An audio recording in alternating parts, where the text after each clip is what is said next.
English literature, Elizabethan and Jacobean drama.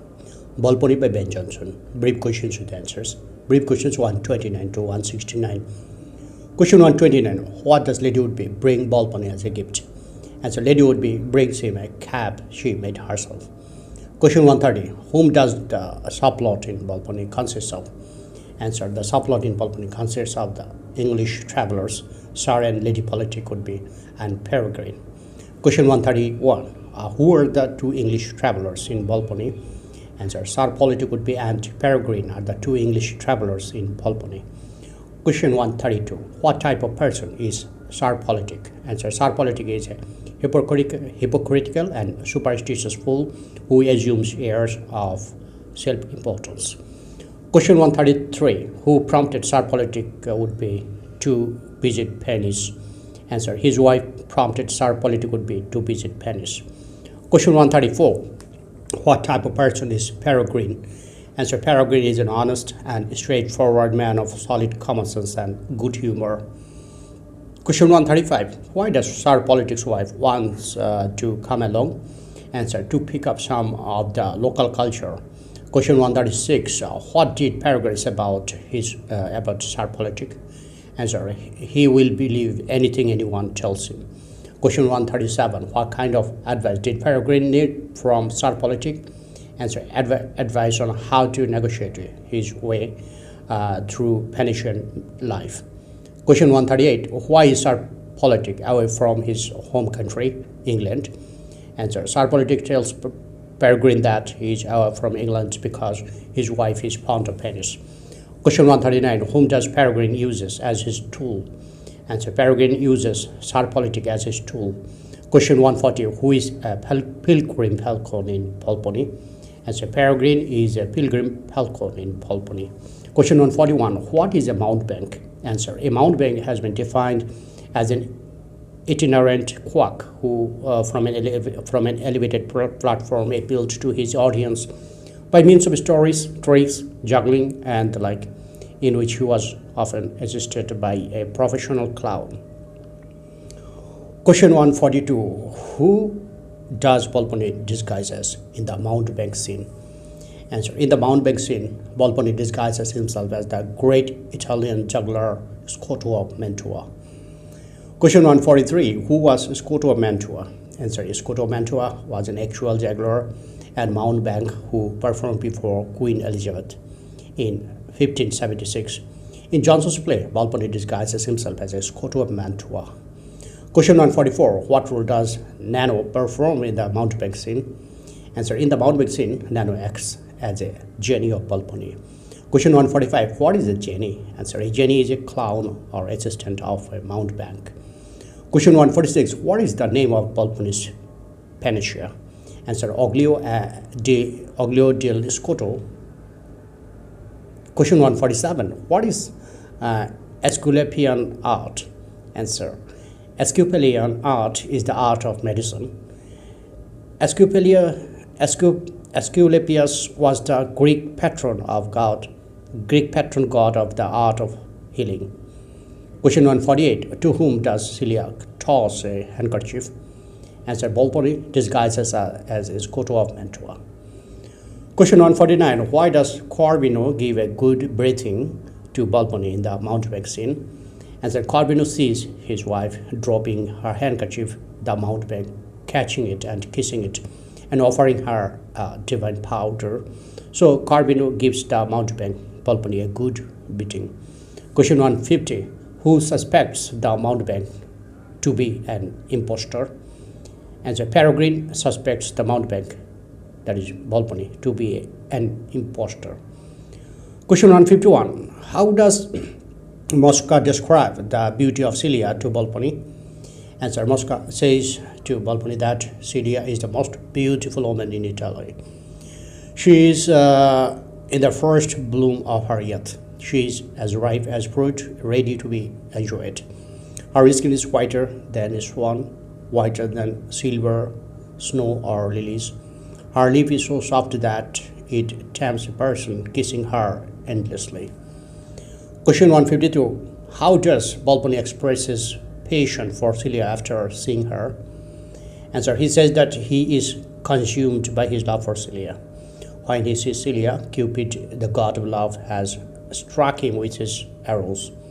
The arrow has pierced into his heart like a burning flame. He is burning with the heart, with the heat of his love for Celia. Question 153. Why does Corvino berate Celia? Answer, Corvino berates Celia for tossing her handkerchief to Scoto of Mantua. Question 154. What punishment does Corvino declare for Celia? Answer, Corvino says that he will not leave the house nor look out the window and will do everything backwards, dress, talk, and walk backwards. Question 155. What does Corvino want to do if Celia fails to obey his orders? Answer, Corvino says that she will not leave the house nor look out the window and will do everything backwards, dress, talk, walk backwards, and if she fails to obey, he will expose her in public as an example of a woman about virtue. Question 156. What news does Mosca bring Corvino? Answer, Moscow brought him news that Volpono's health has improved from Scoto of Mantua's oil. Question 157. What news does Corvino expect from Mosca? Answer, Corvino expected that Mosca has brought him the news of Volpono's death. Question 158. What kind of state was Corvino in when he found out about Volpono's recovery? Answer, when Corvino found out about Volpono's recovery, he was in a state of loss and says, "Death to my hopes, this is my villainous fortune." Question 159. What does Corvino think about Scoto's oil?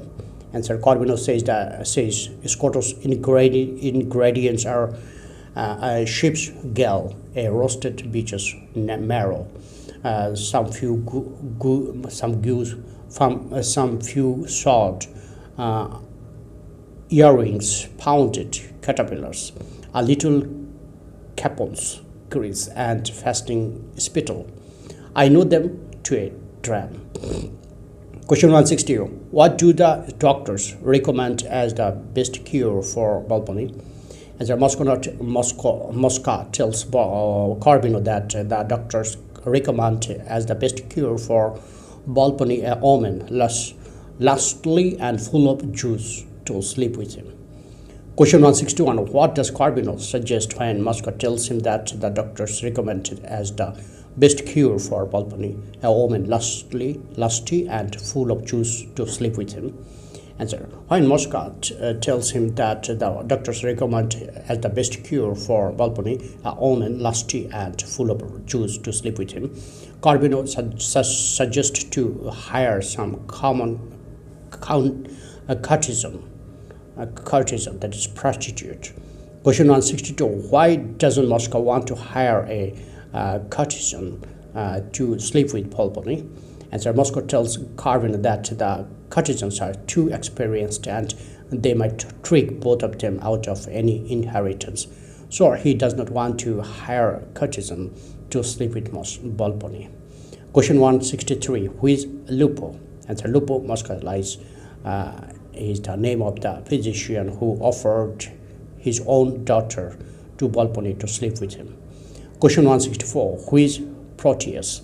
Answer, Proteus is the shepherd of the sea god Neptune. He had ability to change his shape continually.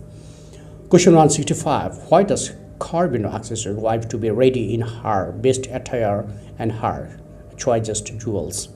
Answer, Corvino asks his wife to be ready in the best attire and her choicest jewels because he has planned to take her to Volpone's house and to sleep with him. Question 166. On what pretext does Corvino take Celia to Volpone's house? Answer, Corvino takes Celia to Volpone's house on the pretext that Volpone has invited them to a solemn feast. Question 167. What does Corvino want to do to prove that he is not a jealous husband? Answer, in order to prove that he is not a jealous husband, Corvino wants to take his wife to a solemn feast at Volpone's house. Question 168. I'm so limber Who says this? What is the meaning of limber? Answer. Moscow says this. Limber means flexible or bending. Question 169. Why does Bonario refuses to speak to Moscow when he passes Moscow in the street? Answer. When Bonario passes Moscow in the street, he refuses to speak to him because of his bad reputation. Thank you friends for watching my video.